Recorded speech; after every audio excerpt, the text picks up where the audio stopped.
बीच उपस्थित है जयप्रकाश चतुर्वेदी जी।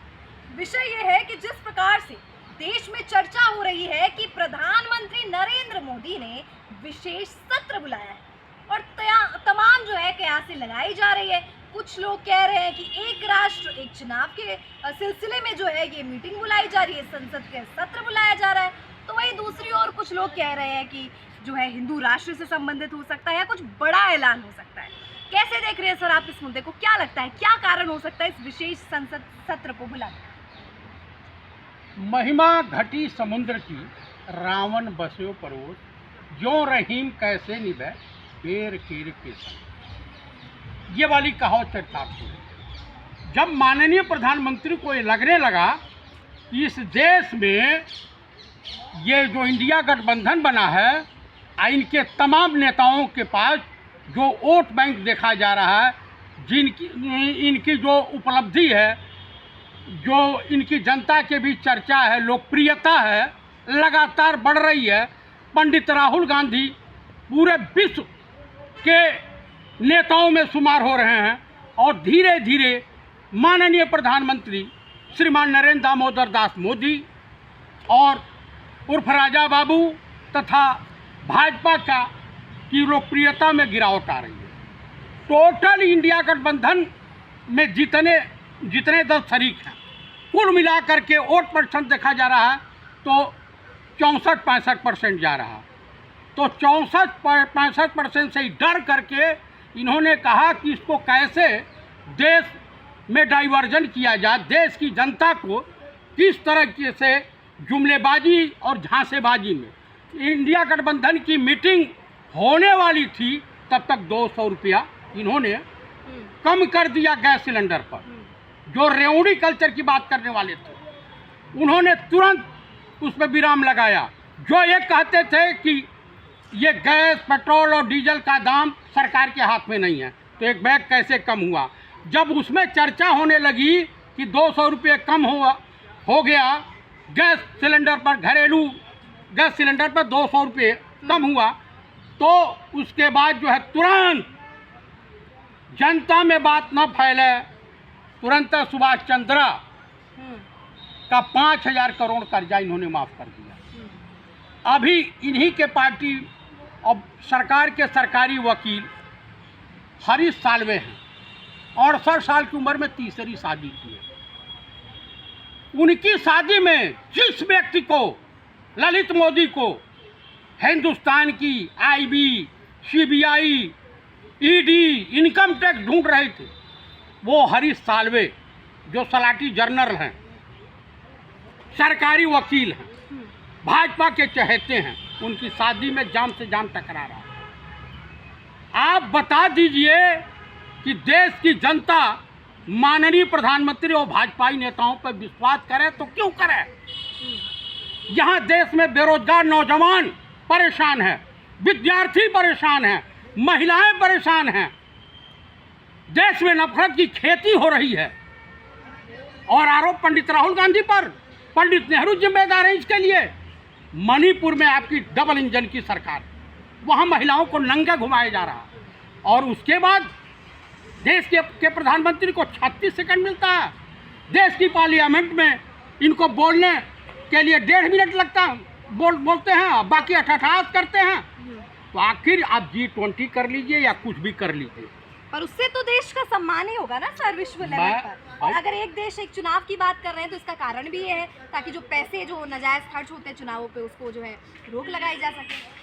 हम भी इसके लिए तैयार हैं।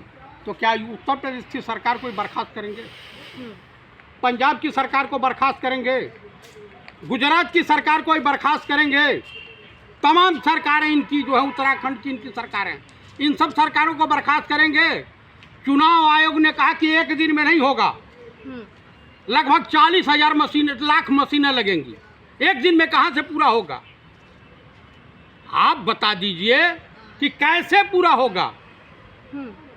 आपको ये तो नहीं लग रहा कि जिस प्रकार से देश का माहौल बना हुआ है और इनके पास कोई जो है लोकल प्रतिनिधि है नहीं, लोकल मुद्दे हैं नहीं, इसीलिए चाह रहे कि एक टाइम पे ही सारा इलेक्शन करा दे, तो इनके पास जो है कुछ मुद्दे हैं राष्ट्रीय स्तर पर, उन मुद्दों पे जो इलेक्शन लड़े। देखिए, ये जनाधार खो चुके हैं।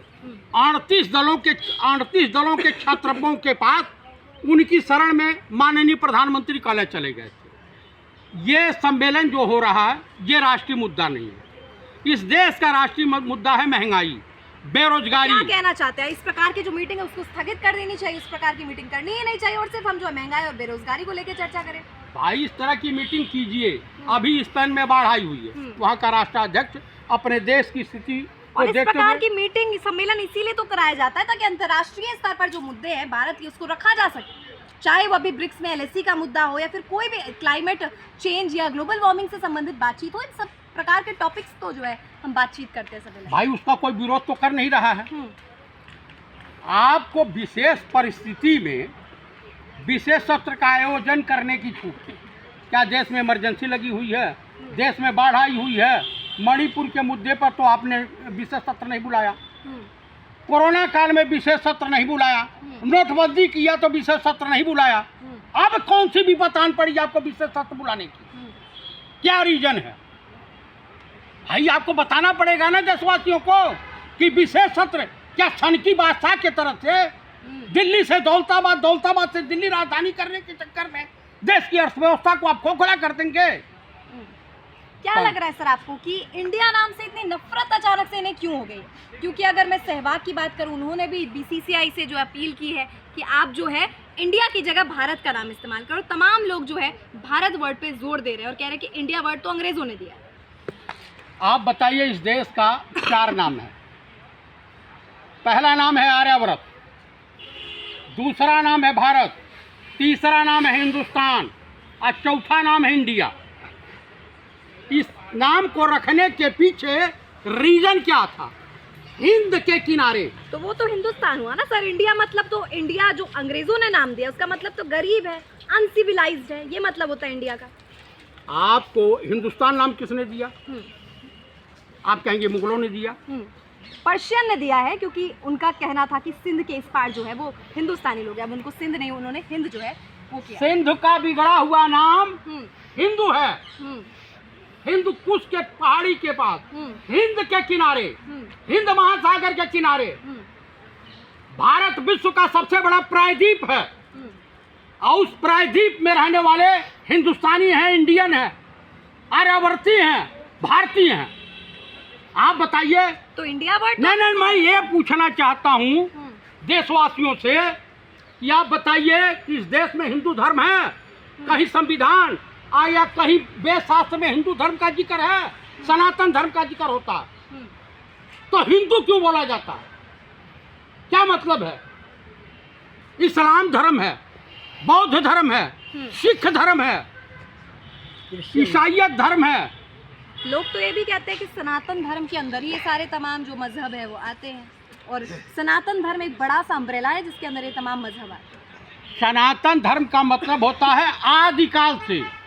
सनातन का मतलब होता है आदिकाल से। आप ढूंढ लीजिए। मैं व्हाट्सएप यूनिवर्सिटी का छात्र नहीं हूँ। ये व्हाट्सएप यूनिवर्सिटी का कि छात्र हिंदू राष्ट्र बनेगा, ये बनेगा, वो बनेगा। अरे देश की अर्थव्यवस्था। पर सर ये तो गलत है ना कि सनातन धर्म के खिलाफ आप इस प्रकार की बयानबाजी, जैसे कि अभी जो स्टैलिन है उनके पुत्र ने इस प्रकार का कमेंट कर दिया है कि जिस प्रकार से डेंगू मलेरिया जो उसका विरोध नहीं कर सकते, हमें उसे खत्म करना होगा, उसी तरीके से सनातन धर्म को जो है खत्म करना होगा। और उसके बाद जो है वीके वेणुगोपाल जैसे जो कांग्रेस के लीडर है वो इसको सपोर्ट करते हैं और कहते हैं कि इनका निजी राय है, इस पर हम कुछ टीका टिप्पणी नहीं कह सकते। तो भाई दूसरी ओर नूपुर शर्मा जो है जब वो टीका टिप्पणी करती है तब सबको मिर्ची लग जाती है। आप गलत सोच रही हैं। सनातन धर्म में, हर धर्म में बुराइयां। तो ये बोलना कि विरोध नहीं, सुन लीजिए। सनातन धर्म के को समाप्त करने की बात नहीं की है। उसको सोचिए और समझिए, फिर उनका आया है। सनातन धर्म में जो बुराइयां हैं, ये तो सर ढकने वाली बात। नहीं, मैं ढकने वाली बात नहीं कर रहा हूँ। मैं ढकने वाली बात नहीं, मैं ढोंग और दिखावटी के खिलाफ हूँ। सनातन धर्म में तो मंदिर में पूजा का प्रावधान नहीं था। हम निराकार, हमारे ऋषि महर्षि निराकार ब्रह्म को मानते थे। ये मंदिर प्रथा किसने लाया? वो तो सर सबका अपना अपना मानना ना। आप निरंकार मान रहे हैं, हम आकार मान रहे हैं, बहरहाल क्या आप इस स्टेटमेंट का सपोर्ट कर रहे हैं, बताइए। मैं ये चाह रहा हूँ कि सनातन धर्म में जो ऊंच नीच का भेदभाव है ये समाप्त होना चाहिए।